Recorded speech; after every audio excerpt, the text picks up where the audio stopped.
també recalcaria que aquests premis són molt importants en una situació com l'actual,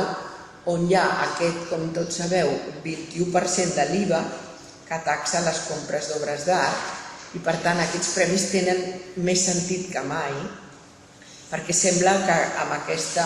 IVA tan fort, sembla com si es volgués castigar el galerista, però no solament el galerista, sinó també l'artista, perquè evidentment no és llavors comprat,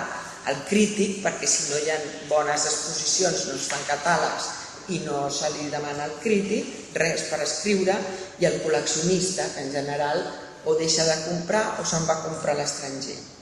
I per tant jo trobo que en un moment així tan difícil, fins que no canviï aquesta llei, tots ells, tots aquests actors culturals, necessiten més respecte i més reconeixement, i això és el que en bona mida pretenen aquells premis. Llavors jo passo a anunciar-los al jurat. Ah, no el tenia jo aquí, bueno, sembla que me'l sé. El jurat, diguem, sí, la presidenta és la Victòria Compalia, com veieu, i aleshores el vam formar amb Anna Maria Guasch, crítica d'art i professora de la Universitat de Barcelona, Antoni Llena, artista, Frederic Montornès, crític d'art i comissari d'exposicions independents, Ernesto Ventós i Cristina Gapito, de la col·lecció Olor Visual, i Alicia Ventura, assessora i comissària de la col·lecció DKV. Llavors, jo tinc l'explicació de cada premiat i vosaltres em sembla que ells també ho tenen, no? Però jo de totes maneres, com ho tinc bastant resumit, us ho llegiré i així després, si voleu, em feu preguntes. L'homenatge a l'artista és a Sean Scully, que és considerat un dels artistes abstractes més importants del món avui en dia, que ha establert unes molt estretes vinculacions amb Barcelona, on es va instal·lar parcialment l'any 1993 i on té un estudi. L'any passat, també ho sabeu molt bé, l'artista va inaugurar l'espai d'art Sean Scully a la capella del monestir de Santa Cecília a Montserrat, que és aquesta construcció del segle X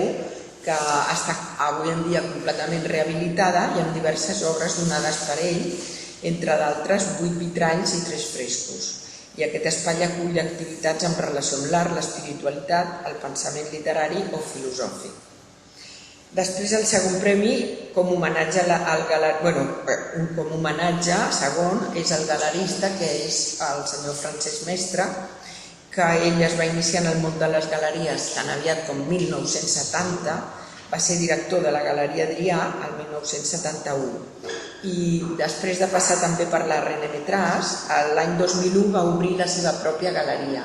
que nosaltres hem considerat que és molt original el seu tarannà, perquè ell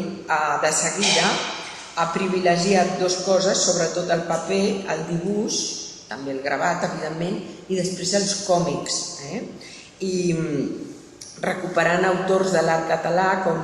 Josep Obiols, o Piso, Lola Anglada, el Feliu Elias, l'APA, i després ha organitzat mostres tan originals dels autors dels còmics com les figures d'Ibáñez, Coll i d'altres. Després tenim el Premi DKV, l'artista emergent, que ho hem donat precisament, evidentment, a un artista jove, que és l'Enric Ferrés, que és un noi llicenciat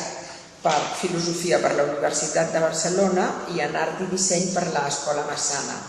I ell ha estat guardonat per una obra molt personal, perquè ell el que fa és sobre notes i pàgines de llibres d'ell, llibres antics, que recupera, les tracta amb collage i amb dibuix. Però també és molt particular perquè ell també treballa en vídeo i es mou en el món de nous registres i nous formats. Ell va exposar a la Galeria Ed Hall una sèrie d'aquests dibuixos. La galeria també no solament hem d'alguna manera premiat l'artista, sinó que ens va semblar molt interessant la trajectòria a favor del dibuix de la Galeria Ed Hall. Com a premi al col·leccionisme li hem donat al Rafael Tous. Evidentment, el Rafael Tous jo us diria que ja l'havia d'haver guanyat el primer any, perquè tots els que tenim una certa edat sabem que en els anys 70, com a col·leccionistes a Catalunya, solament hi havia el senyor Sunyol i el senyor Rafael Tous.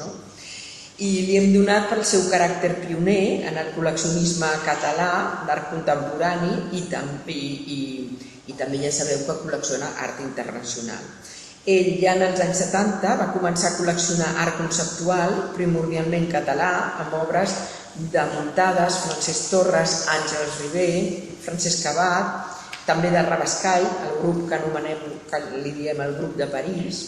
i després va fundar l'any 79 el famós espai Metrònom, que era d'art contemporani, que tenia un intens programa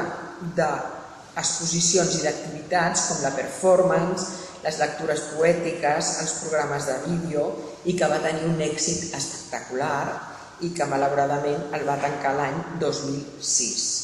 També aquest Metrònom, aquest espai, acollia el Centre de Documentació d'Art Actual, una importantíssima biblioteca arxiu amb més de 50.000 volums amb llibres d'art i llibres d'artista. El Premi a la Crítica d'Art hem decidit donar-li al Josep Casamartina i Parassols, que des de les pàgines del País conrea una crítica d'art molt fonamentada, que escriu amb un estil àgil, amb referències històriques, i que en aquests debats que nosaltres teníem, tots els galeristes han dit que apreciaven en ell la seva assiduïtat a les galeries i el seu interès tant per les obres contemporànies com històriques. Això és veritat que a vegades els crítics solament parlen d'una cosa o d'una altra, i ell conjumina les dues coses. Ell és autor del projecte museogràfic del Museu d'Art de Cerdanyola, és autor de nombroses monografies sobre art català i és creador, amb la Maria Casanovas, de la col·lecció tèxtil Antoni de Montpalau. Després el Premi al Mitjà de Comunicació l'atorguem al Quadern del País, que és publicat des de l'inici de l'edició en català, és a dir, des d'octubre de l'any 82, que és dirigit ara per Carles Geli,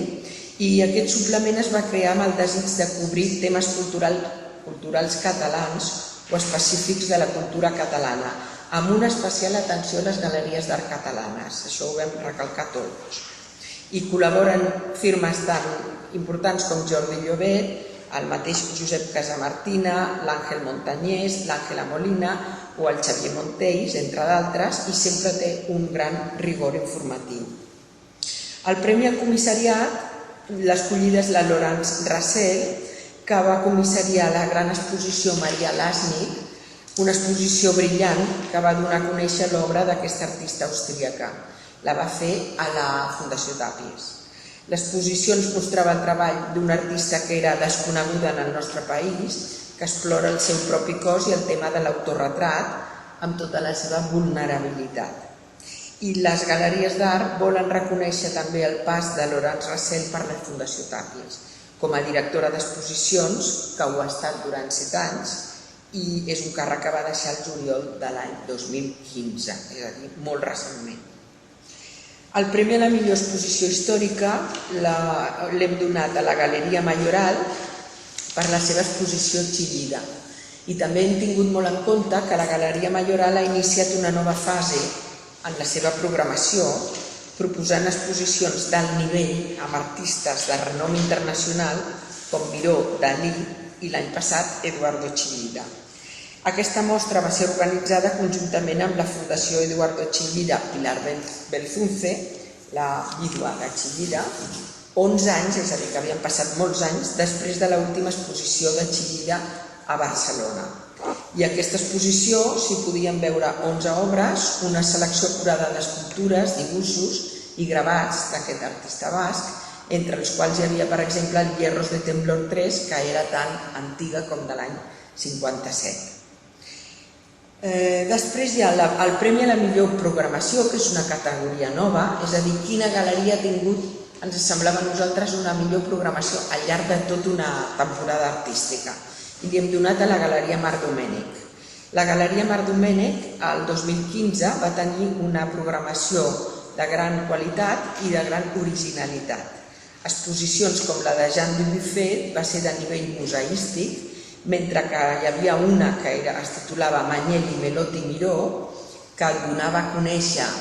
un autor italià poc conegut entre nosaltres, que és Melotti, i que proposava un diàleg entre els tres grans artistes abstractes de l'avantguarda. I a això hem d'afegir 2 o 3 exposicions més, per això aquest premi conjunt, una que es deia El negro es la luz, després va fer Nicolás de Lecuona, i una altra preciosa que es deia Aquelles pequeñas coses, de petits formats, i totes eren d'un nivell excepcional. I per acabar, el premi a l'artista consolidat, i això també jo diria que és una, entre cometes, una novetat, és que ens hem decidit per un fotògraf, amb la qual incluïm la disciplina de la fotografia, que evidentment està inclosa amb la pintura, escultura, vídeos, tots els suports, però hem decidit donar-li al Manel Esclusa, que és nat l'any 52 i que és un dels fotògrafs més importants de l'escena catalana actual.